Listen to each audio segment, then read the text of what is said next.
Hello, I'm LuNEJuNE and welcome to the top 5 popular decks of the week. This time I did keep my promise and I did upload it on time. I'm sorry for not uploading last week other than the previous video of popular decks. Right now, my school is about to end its semester, so I have to be prepared and I have to finish some unfinished stuff in school. I'm quite busy this week, but I should be able to still make videos. I want to take this time to say that my second channel is being active and I am currently uploading Geometry Dash. If you want me to play a separate game, please let me know in the comment section or in Discord. Also, if you are enjoying what I make on this channel, please be sure to leave a like on this video and subscribe, since I will be even more active during my winter break, mainly because I don't have anything else to do. Let's get into this week's popular decks of the week.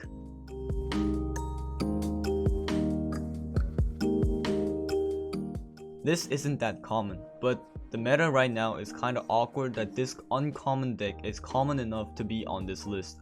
I've always recommended not to use random growth in PvP just because when you have a bunch of them, you are vulnerable in a whole new level. The main flaw of this deck is exactly that. Random growth is too risky to play. It might help you in the long run, but you have to survive early game, and that is the name of the game.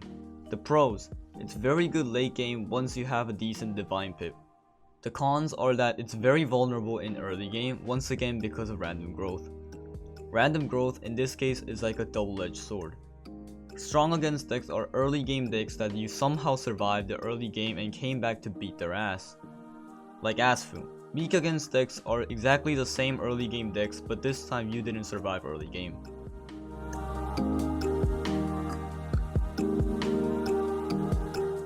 This is also a deck that not a lot of people use it, but the meta right now is so focused on 3 decks that this is on this list.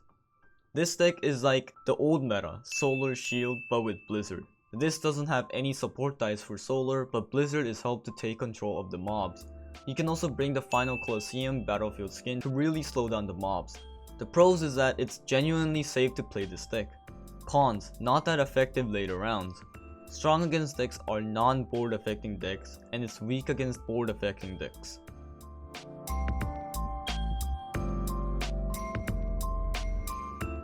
All I can think of this deck is a mosquito. It's annoying and it won't go away.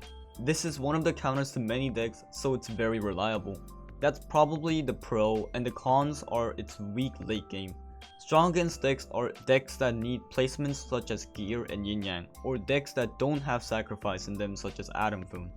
Weak against decks are late game decks that you happen to not destroy them before they enter round 4.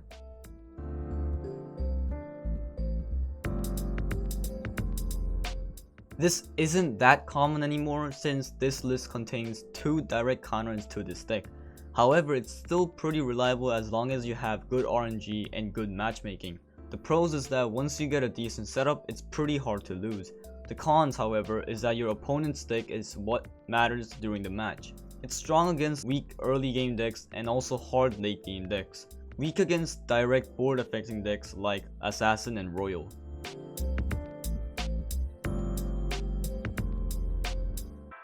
This is the only thing separating us from Yin Yang dominated meta and the current stupid meta.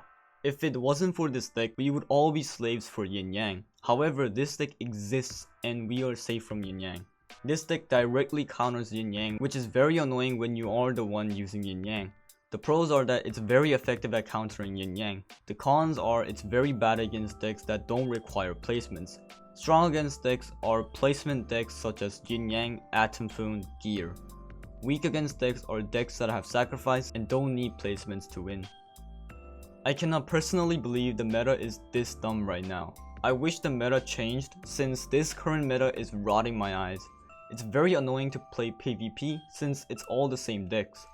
That was this week's popular decks of the week video, and I hope to see you soon next week for another. Have a nice holiday, everyone. Thanks for watching this video. If you enjoyed, please leave a like and subscribe to the channel, which is gonna help me out a huge bunch. Join my random dice crew to play crew battles and share decks. Also join the Discord server if you want to talk to me personally or to play with others. Thanks for watching once again, and bye!